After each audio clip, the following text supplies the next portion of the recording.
And I say to them, but it's the same thing as when your body is learning a new exercise and you're in pain for a little bit.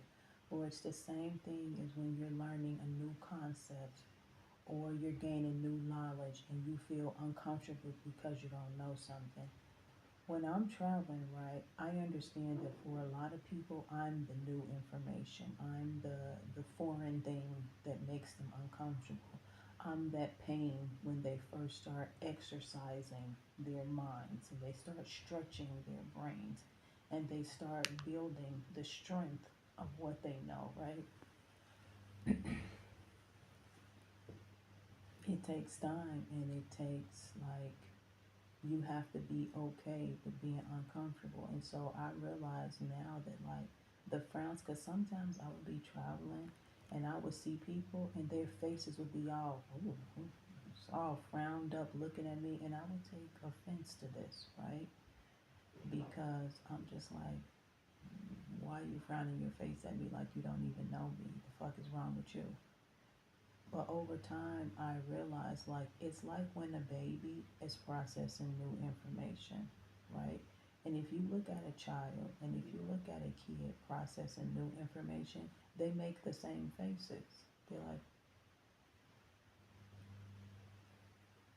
like this, right? So for me now, what I do, I just stop looking at people's faces altogether and I stop listening to them because I don't need to hear you processing things. You understand what I'm saying? Because for me, a lot of the times when they're processing things, the the data that comes out, the output is it comes out very in a negative way, and I really don't need to hear it. But and I don't want to look at it either.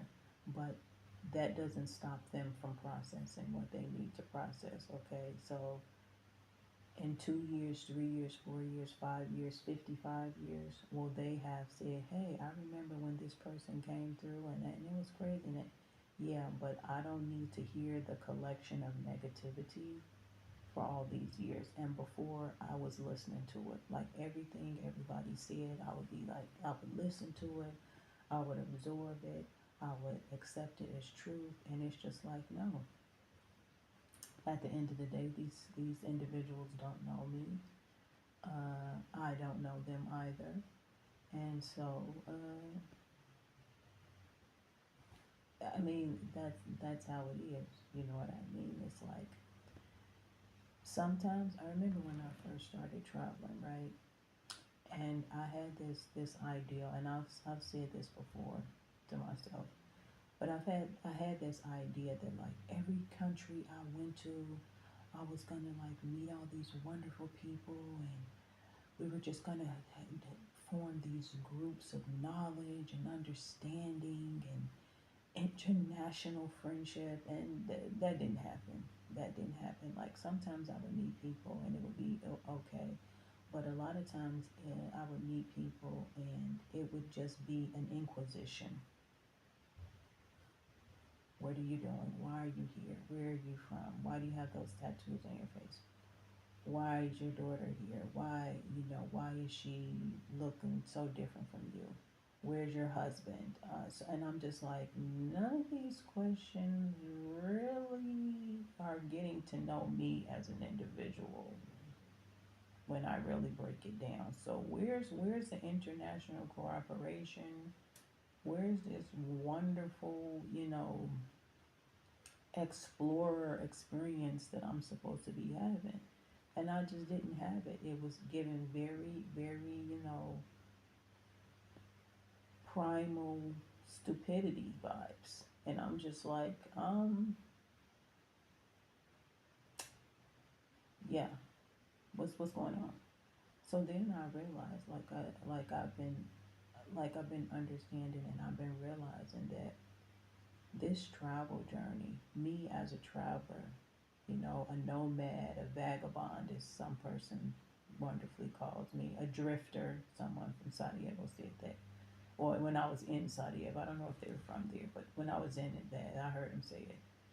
And a bike dweller, all these things. Homeless bitch, I've been called by someone from my family, so that's great. Um, all these titles and stuff, none of those things have anything to do with me, right? That's just people's perception of what they see. And sometimes your perception of things doesn't line up with what reality is, you know.